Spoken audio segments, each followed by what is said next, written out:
শুনানির নোটিশ বিলি করতে করতে নিজেই পেলেন নোটিশ। সোনারপুরে শুনানির নোটিশ পেলেন বিএলও খোদ।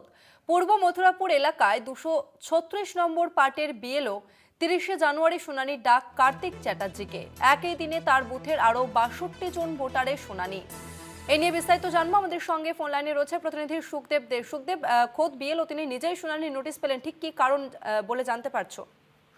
দেখো তো স্নেহা, যে সোনারপুর 2 নম্বর গ্রাম পঞ্চায়েতের যে মথুরাপুর এলাকা রয়েছে, সেখানে 236 নম্বর যে পার্ট রয়েছে, সেই পার্টের বিএলও যিনি রয়েছেন কার্তিক চ্যাটার্জি, তিনি কিন্তু নিজেই আজ এই শুনানিতে ডাক পেয়েছেন।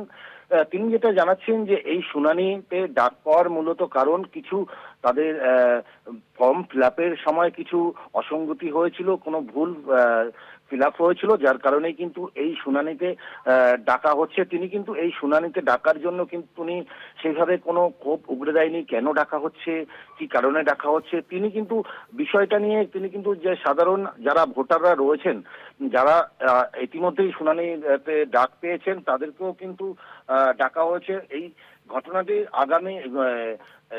আগামী 30শে জানুয়ারি কিন্তু এই শুনানিতে ডাকা হয়েছে। তবে এই যে কার্তিক চ্যাটার্জি, তিনি কিন্তু নিজেই যারা ভোটাররা যারা শুনানিতে ডাক পেয়েছেন তাদেরকে বোঝাচ্ছেন যে কি কারণে এই ঘটনাটা ঘটলো, কি কারণে তাদেরকে ডাকা হয়েছে। বিএলও যেহেতু সব ফর্ম তিনি নিজেই ফিল আপ করেননি, তিনি জমা নিয়েছিলেন এবং তারা নিজেরাও ফিল আপ করেছেন, সেগুলো কিন্তু বাড়ি বাড়ি গিয়ে যারা যারা শুনানিতে ডাক পেয়েছেন তাদেরকে কিন্তু বোঝাচ্ছেন যে এই কারণের জন্য হয়তো আপনাদের ডাক পেয়েছেন। তাদের আশ্বস্ত করছেন যে ভয়ের কোনো কারণ নেই, আপনারা নামের বানান হয়তো ভুল থাকে, কারো থেকে বয়সের ডিফারেন্স আছে, এই সমস্ত বিষয়গুলোকে নিয়ে কিন্তু বিএলও নিজেই বোঝাচ্ছেন। তবে এর ফাঁকেই কিন্তু এই বিএলও যে নোটিশ তিনি নিজেই নোটিশ পেয়েছেন, তিনিও সেটাও বলছেন যে আমাকেও নোটিশ ধরানো হয়েছে, কেননা কিছু অসঙ্গতি পাওয়া গেছে বলেই এই নোটিশ ধরানো হয়েছে। তবে ভয়ের কোনো কারণ নেই, এই বিষয়টা কিন্তু প্রত্যেক যারা শুনানিতে ডাক পেয়েছেন, প্রত্যেক যারা তাদেরকে বোঝাচ্ছেন বাড়ি বাড়ি গিয়ে, এমনটাই কিন্তু দেখা গেল। এরকম চিত্র যে উঠে এসেছে, যে তারপরেও হ্যাঁ কিন্তু সুখদেব। এলাকার স্থানীয় যারা বাসিন্দারা রয়েছেন তাদের সাথেও আমরা যখন কথা বললাম, তারা কিন্তু মোটেও ভয় পাচ্ছেন না, ক্ষিপ্ত না। তারাও কিন্তু যথেষ্ট চেষ্টা করছেন এই বিষয়টাকে নিয়ে, যাতে কোনো রকম গন্ডগোল না বাঁধে, কোনো রকম একদমই। অশান্তি না হয়, এই বিষয়টাকে নজর দিয়ে দেখছেন। ধন্যবাদ সুখদেব।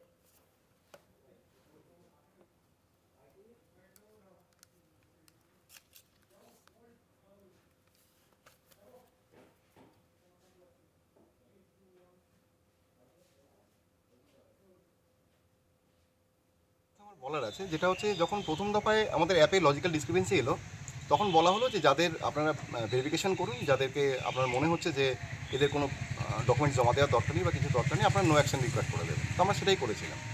পরবর্তীকালে ফের আবার সেগুলোই ফিরে এলো অ্যাপে, এবং বলা হলো যে এদের থেকে ডকুমেন্টস নিন, প্রয়োজনীয় যথার্থ ডকুমেন্টস নিয়ে আপনি একটা ডিক্লারেশন দেবেন, সমস্ত ছবি তুলে অ্যাপে আপলোড করুন। সেটাও আমরা করলাম। তারপরে সেইগুলোই আবার ফেরত এসছে হিয়ারিংয়ের জন্য।